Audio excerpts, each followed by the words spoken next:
Hello dear scholars, आज के video में हम लोग समझेंगे जो हमारा बॉडी या बायोलॉजिकल सिस्टम होता है उसका ऑर्गेनाइजेशन किस तरीके से होता है। ह्यूमन एनाटॉमी का एक बहुत ही इम्पॉर्टेंट टॉपिक है। इसमें ये बहुत सारी कन्फ्यूजन है कि कहाँ से हमारे बायोलॉजिकल सिस्टम का या बॉडी सिस्टम का जो ऑर्गेनाइजेशन है, यानी कि जो एक उसमें अरेंजमेंट है चीज़ों का, जो सेल्स का या टिश्यू का या सेल ऑर्गेनल्स का, तो उनमें अरेंजमेंट किस तरीके से हुआ है, उसकी बेसिक स्टार्टिंग कहाँ से शुरू हुई है, तो इसको आज डिस्कस करेंगे। बहुत ही सिंपल है ये, कोई ज़्यादा इसमें कन्फ्यूजन नहीं है। तो हमारे पास ये एक पिरामिड है जिससे कि हम समझ सकते हैं कि किस तरीके से हमारे ऑर्गन सिस्टम का या कह सकते हैं हमारे बॉडी सिस्टम का जो है ऑर्गेनाइजेशन होता है। ठीक है, तो बेसिकली 5 तरीके के हमारे ऑर्गेनाइजेशन जो है डिवाइड किए गए हैं। पहला है इसमें केमिकल ऑर्गेनाइजेशन, ठीक है। दूसरा है सेलुलर ऑर्गेनाइजेशन। तीसरा है tissue organization, tissue level, chemical level, और fourth one is organ level, and fifth one is the organ system level.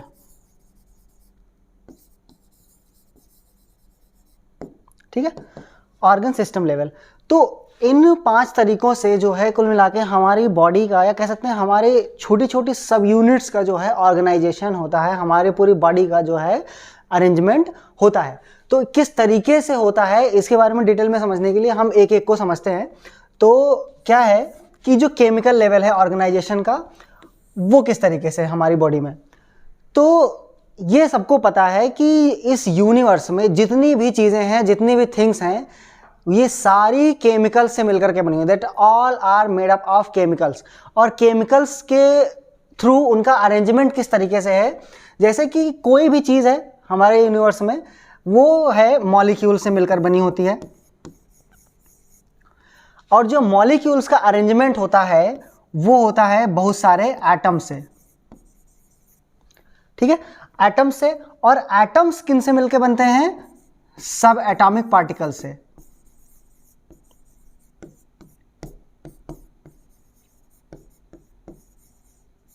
ठीक है, सब एटॉमिक पार्टिकल से। अब ये मॉलिक्यूल क्या है, एटम क्या है और सब एटॉमिक पार्टिकल क्या है, इसको समझने के लिए हम from the right hand side चलते हैं। तो subatomic parts like the electrons, protons and neutrons, इन तीनों को कंसिडर किया जाता है like subatomic parts because these are the minute particles of the chemistry. ठीक है, जब ये इलेक्ट्रॉन, प्रोटॉन और नाइट्रॉन, चाहे सिंगलली, चाहे इलेक्ट्रॉन प्रोटॉन के साथ में, चाहे ये तीनों एक जगह पाए जाते हैं, तो ये तीनों मिलकर के कंबाइंडली बनाते हैं कोई ना कोई एटम। कोई एटम जैसे हो गया कार्बन, या फिर नाइट्रोजन, या हो गया ऑक्सीजन, चाहे सल्फर हो जाए, चाहे सोडियम हो जाए, चाहे पोटेशियम हो जाए।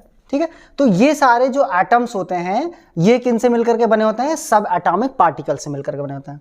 ठीक है, सिमिलरली बहुत सारे जो एटम्स होते हैं ये जब आपस में कंबाइन करते हैं तब एक मॉलिक्यूल बनता है। जैसे ये एटम्स हो गए, तो एटम्स के बाद में फॉर्मेशन होता है मॉलिक्यूल्स का। बहुत सारे एटम्स आपस में यूनाइट करते हैं या कह सकते हैं कंबाइन करते हैं, और वो फॉर्मेशन करते हैं मॉलिक्यूल का। ठीक है, तो मॉलिक्यूल्स का अरेंजमेंट किस तरीके से होता है कि बहुत सारे मॉलिक्यूल्स, चाहे वो सिंगल हैंडली हो, चाहे वो एक या दो से ज़्यादा मिलकर के कंबाइन हो गए। एटम्स कैसे बनते हैं? सब एटॉमिक पार्टिकल से, और फिर एटम्स मिलकर के क्या बनाते हैं? एक मॉलिक्यूल बनाते हैं। तो मॉलिक्यूल्स का अरेंजमेंट किस तरीके से होता है कि जैसे एटम्स हैं, atoms like carbon, nitrogen, oxygen, hydrogen etcetera. ठीक है, तो क्या होता है कि अभी ये जो एटम्स हैं ये कंबाइन करते हैं और ये बनाते हैं एक मॉलिक्यूल। कैसे? फॉर एग्जांपल 2 एटम्स हाइड्रोजन के कंबाइन करते हैं और एक एटम कंबाइन करता है ऑक्सीजन का अगर, तो ये क्या बन गया? वाटर बन गया, H2O। ठीक है, इसी तरीके से कई सारे मॉलिक्यूल्स बनते हैं, जैसे अमीनो एसिड्स हो गए। Amino acids are made up of the nitrogen, hydrogen and carbon. ठीक है, इसी तरीके से प्रोटीन्स अमीनो एसिड से मिलकर बने होते हैं। अगर हम कार्बोहाइड्रेट्स की बात करें तो कार्बोहाइड्रेट्स ग्लूकोज से मिलकर के बनते हैं। अब ग्लूकोज कैसे बनता है? ग्लूकोज बनता है कार्बन से, हाइड्रोजन से और ऑक्सीजन से। तो 3 तरीके के आइटम से मिलकर के क्या बनता है? ग्लूकोज बनता है। इसी तरीके से बेसिकली कह सकते हैं कि हमारी बॉडी में जो केमिकल लेवल का ऑर्गेनाइजेशन है वो होता है। कैसे कि पहले सब एटॉमिक पार्टिकल्स जैसे इलेक्ट्रॉन, प्रोटॉन और न्यूट्रॉन ये कंबाइन करके एटम बनाते हैं, एटॉमिक पार्ट्स बनते हैं, और बहुत सारे एटॉमिक पार्ट्स कंबाइन करके क्या बनाते हैं?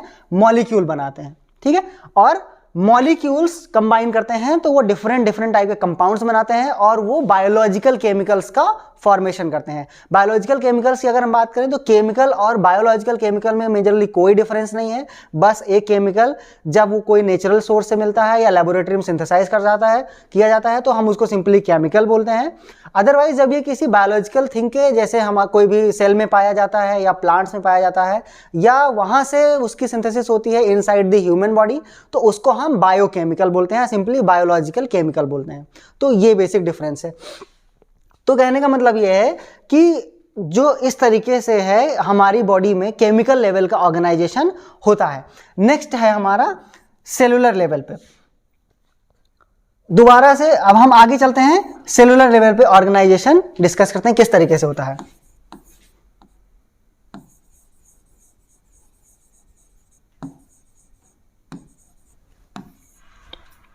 तो सेलुलर लेवल पे किस तरीके से होता है? अभी आपने देखा कि जो केमिकल्स होते हैं वो हमारी बॉडी के बेसिकली बायोलॉजिकल सिस्टम का इनिशिएशन करते हैं। अभी सेलुलर लेवल पे केमिकल किस तरीके से रोल प्ले कर रहे हैं? जैसे कि हमने डिस्कस किया कि बहुत सारे सब एटॉमिक पार्ट्स मिलकर एटम बनाते हैं और एटम्स मिलकर के मॉलिक्यूल बनाते हैं। अब हम डिस्कस करते हैं कि सेल्स का अरेंजमेंट किस तरीके से होता है। सपोज दैट ये हमारी बायोलॉजिकल सेल है, this is the hypothetical cell. ये सेल का न्यूक्लियस होता है, इसके अंदर क्रोमोसोम्स पाए जाते हैं, ये माइटोकॉन्ड्रिया है। ठीक है, इस तरीके से हमारी बॉडी में गाल्जी अपैरेटस पाया जाता है, ग्रेन्यूल्स पाए जाते हैं जैसे लाइसोसोम्स हो गए, एंडोप्लाज्मिक रेटिकुलम हो गए, रफ एंडोप्लाज्मिक राइबोसोम हो गए। तो ये सारे क्या है? ये केमिकली असेंबल्ड हैं। कैसे असेंबल्ड हैं? फॉर एग्जांपल हम डिस्कस करते हैं ये plasma membrane, this is called the cell membrane और plasma membrane.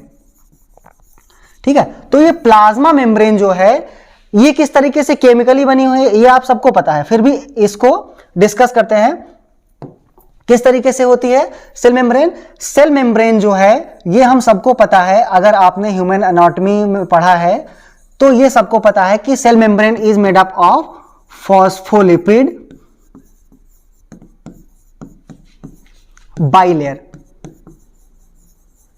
Phospholipid bilayer, bilayer means 2 layers, एक लेयर ये और दूसरी लेयर ये। और ये बनी किस केमिकल्स की है? 2 केमिकल्स से मिलकर के बनी है, फॉस्फो यानी कि phosphate bond and these are attached with the lipid molecules. अगर हम प्लाज्मा मेम्ब्रेन का एनाटॉमिकल स्ट्रक्चर देखें तो ये जो फॉस्फोलिपिड बाइलेयर होती है वो कुछ आपको इस तरीके से देखने को मिलती है। The head is the hydrophilic and the tail is the hydrophobic. ठीक है, तो इस तरीके से हमारी प्लाज्मा मेम्ब्रेन में जो है अरेंजमेंट जो है ये होता है। अभी यहां पे केमिकल लेवल का ऑर्गेनाइजेशन कहां से आया कि फॉस्फेट बॉन्ड्स, ठीक है, and these are attached with the lipids. ठीक है, तो ये क्या है? केमिकल्स है। अब लिपिड्स क्या है? Lipids are fats. ठीक है, ऑयल जिसको बोलते हैं, और ऑयल भी केमिकल है। ठीक है, तो कुल मिला के जो है केमिकली मिलकर के क्या बनी? हमारी प्लाज्मा मेम्ब्रेन बनी। सिमिलरली इसी तरीके से अगर हम बात करें साइटोप्लाज्म की, ठीक है, जैसे साइटोप्लाज्म है, साइटोप्लाज्म में हमारे क्या होता है? जो सेल्स का साइटोप्लाज्म होता है, अगर हम उसके कॉन्स्टिट्यूएंट की बात करें तो सबसे पहले उसमें पाया जाता है क्या? Water, H2O। अभी H2O का फॉर्मूला देखो तो आपको पता चलेगा कि दिस इज केमिकली असेंबल्ड। उसके बाद में इसमें पाए जाते हैं इलेक्ट्रोलाइट्स। इलेक्ट्रोलाइट्स कौन कौन से? जैसे सोडियम, ठीक है, क्लोराइड्स, पोटेशियम, ठीक है, और calcium, these are also chemicals. ठीक है, तो कुल मिला के और इसके अलावा और कई सारी चीजें पाई जाती हैं जैसे प्रोटीन्स, जो सेलुलर प्रोटीन्स होती हैं जो कि सेल्स बनाती हैं खुद, प्रोटीन्स हो गई, प्रोटीन्स अमीनो एसिड से बनते हैं, अमीनो एसिड किससे बनते हैं, जैसे नाइट्रोजन हो गया, हाइड्रोजन हो गया और कार्बन हो गया, तो उससे अमीनो एसिड बनते हैं। इस तरीके से और भी बहुत सारे एग्जांपल्स है, जैसे जो सेल का मेन कंपोनेंट होता है न्यूक्लियस, उसमें क्या पाया जाता है, डीएनए और आरएनए। अगर हम इसके नाम पे जाएं तो ये क्या है, deoxyribonucleic acid and this is the ribonucleic acid. So these are the basically nucleic acids and acids are the chemicals. ठीक है, तो इस तरीके से हमारी बॉडी का ऑर्गेनाइजेशन है। अभी क्या है कि ये सारी चीजें आपस में किस तरीके से टिश्यू का या कह सकते हैं हमारे सिस्टम का ऑर्गेनाइजेशन कर रही हैं। तो साइटोप्लाज्म केमिकली है, प्लाज्मा मेम्ब्रेन केमिकली है, हमारा न्यूक्लियस केमिकली है। इनका असेंबली जब होती है तो ये क्या है, ये है हमारी प्लाज्मा मेम्ब्रेन। ठीक है, फिर इसमें पाया जाता है हमारा न्यूक्लियस, और न्यूक्लियस में क्या पाया जाता है, हमारा क्रोमोसोम। अब क्रोमोसोम की अरेंजमेंट अगर हम देखें तो डीएनए मॉलिक्यूल्स होते हैं, हिस्टोन प्रोटोन के साथ में कॉइलिंग करते जाते हैं और क्रोमोसोम बनता जाता है। ठीक है, फिर इसी तरीके से माइटोकॉन्ड्रिया हो गए, these are also chemically enabled. ठीक है, एटीपी फॉर्मेशन।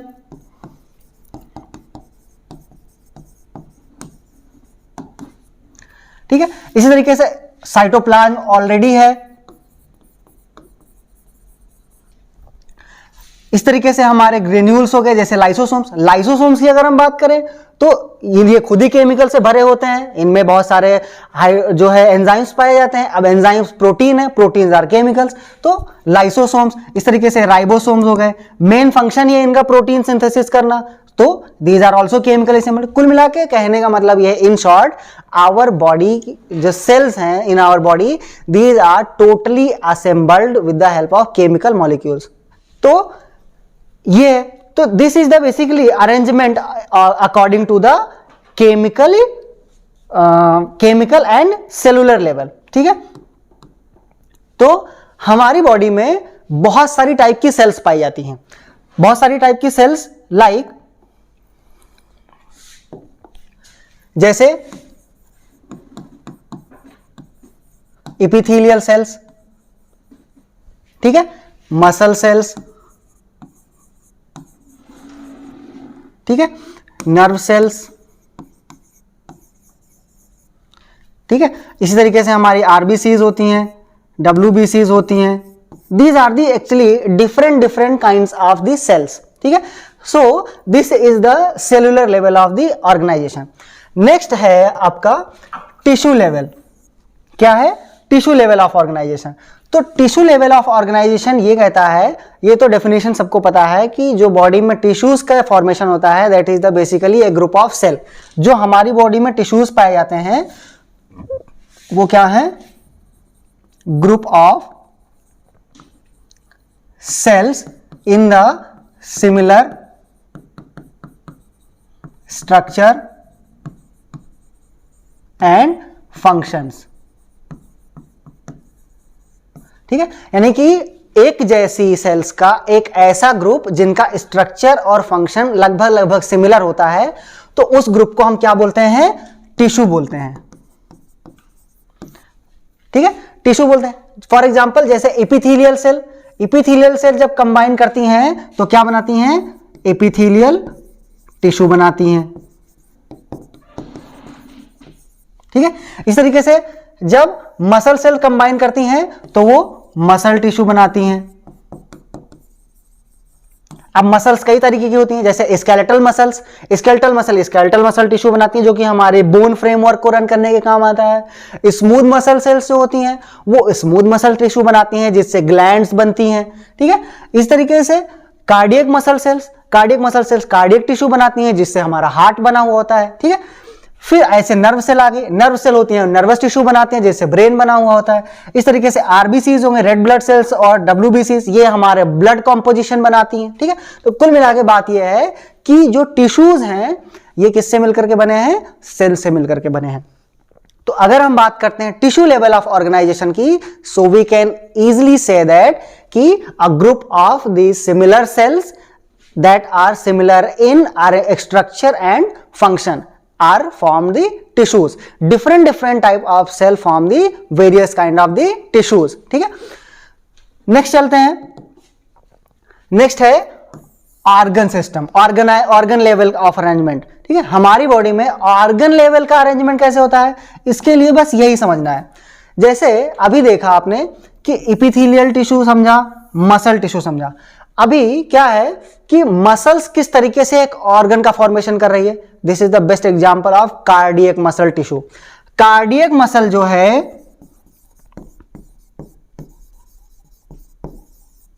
कार्डियक मसल क्या बनाती है, कार्डियक टिश्यू बनाती है. और कार्डियक टिश्यू क्या बनाता है हमारा, हार्ट. और हार्ट क्या है, एक ऑर्गन है. इस तरीके से सिंपली एपिथेलियल टिश्यू जो है, एपिथेलियल टिश्यू क्या बनाता है, skin is the best example.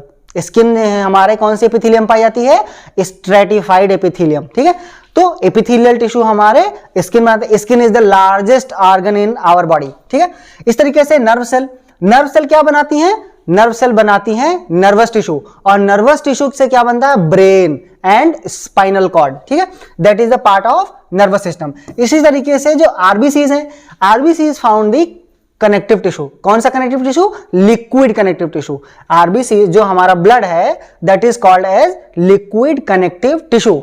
और इसके कंपोनेंट्स कौन से हैं, जो सेलुलर कंपोनेंट्स है, that are the RBC, WBC and platelets. Right, इसके अलावा और भी कई सारे एग्जांपल्स हैं. ठीक है, so next discuss organ system. ठीक है, ऑर्गन सिस्टम लेवल पे किस तरीके से हमारी बॉडी का अरेंजमेंट है. ऑर्गन सिस्टम लेवल से अरेंजमेंट इस तरीके से है कि जैसे मान लो एक ऑर्गन है हमारा हार्ट. ठीक है, दूसरा एक तरीके का ऑर्गन है हमारा ब्लड वेसल्स. ठीक है, इसी तरीके से थर्ड ऑर्गन इज,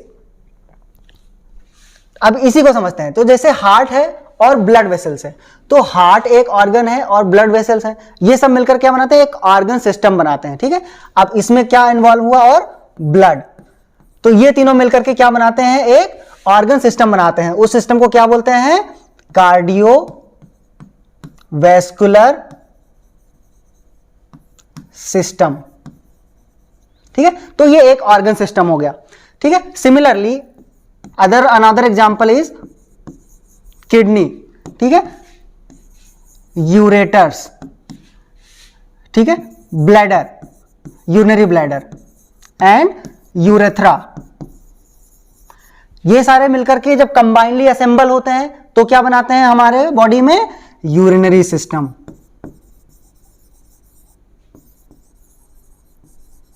ठीक है, ये सारे मिलकर के यूरिनरी सिस्टम बनाते हैं. सिमिलरली इसी तरीके से नर्व्स मिलकर के क्या बनाती हैं, ब्रेन और स्पाइनल कॉर्ड. और ब्रेन और स्पाइनल कॉर्ड जब कंबाइनली असेंबल होते हैं तो उससे बनता है नर्वस सिस्टम. इसी तरीके से रेस्पिरेटरी सिस्टम है, डाइजेस्टिव सिस्टम है, रिप्रोडक्टिव सिस्टम है, बहुत सारे सिस्टम्स हैं. ठीक है, तो ये हो गया. नेक्स्ट क्या है, ये तो हो गया ऑर्गन सिस्टम.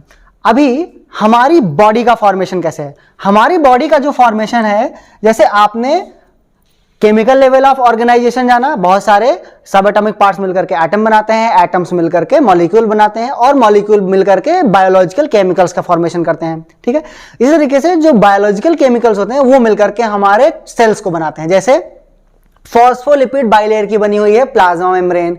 ठीक है, डीएनए आरएनए से बने हुए हैं क्रोमोसोम, जो कि हमारे न्यूक्लियस का पार्ट होते हैं.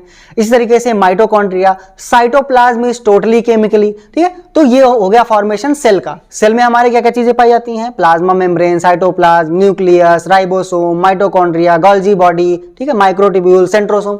ठीक है, फिर बहुत सारी सेल्स मिलकर के क्या बनाती हैं, टिश्यू बनाती हैं. जैसे epithelial tissue, muscular tissue, nerve tissue.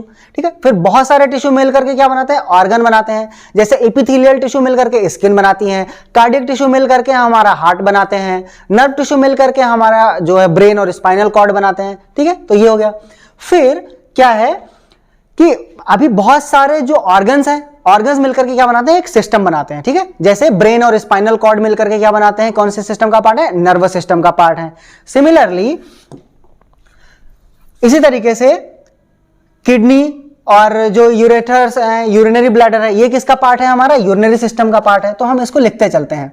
अभी क्या है कि नर्वस सिस्टम, ठीक है, फिर इसके बाद में क्या है, यूरिनरी सिस्टम। इसी तरीके से हमारा एलिमेंट्री कैनाल और माउथ कैविटी, ईसोफेगस मिलकर के क्या बनाते हैं, हमारा डाइजेस्टिव सिस्टम बनाते हैं। ठीक है, डाइजेस्टिव सिस्टम हो गया। इसी तरीके से हमारा रेस्पिरेटरी सिस्टम है। ठीक है, बहुत ध्यान से समझिएगा, क्या है, रेस्पिरेटरी सिस्टम है। अभी क्या करते हैं, इसी तरीके से हमारी बॉडी में कई सारे सिस्टम है, एंडोक्राइन सिस्टम है, रिप्रोडक्टिव सिस्टम है। ठीक है, तो ये सारे सिस्टम्स क्या होते हैं, जब ये कंबाइंडली असेंबल होते हैं हमारी बॉडी में, जब ये सारे सिस्टम कंबाइंडली असेंबल होते हैं और ये वर्क करते हैं, तब बनती है एक बॉडी। ठीक है, जैसे नर्वस सिस्टम अटैच होता है, पूरी बॉडी को कंट्रोल करता है। कार्डियोवास्कुलर सिस्टम होता है, ये पूरी बॉडी में ब्लड का ट्रांसपोर्ट करता है, पंपिंग करता है। ठीक है, इस तरीके से डाइजेस्टिव सिस्टम है, ये पूरी बॉडी के लिए न्यूट्रिएंट्स अवेलेबल कराता है डाइजेशन प्रोसेस के थ्रू। इस तरीके से रेस्पिरेटरी सिस्टम है, रेस्पिरेटरी सिस्टम क्या करता है, बेसिकली गैसियस एक्सचेंज करता है, addition of oxygen and removal of carbon dioxide. इस तरीके से यूरिनरी सिस्टम है, urinary system removal of excess water and salt and waste materials. तो कह सकते हैं कि डिफरेंट डिफरेंट जो है हमारी बॉडी के सिस्टम्स क्या करते हैं, हमारी बॉडी को फॉर्म करते हैं। So this is the basically the level of biological organisation. हमारी बॉडी में बायोलॉजिकल ऑर्गेनाइजेशन किस तरीके से होता है। आई होप आपको ये वीडियो पसंद आया होगा। अगर कोई डाउट है, कंफ्यूजन है, तो most welcome in the comment section. Thank you.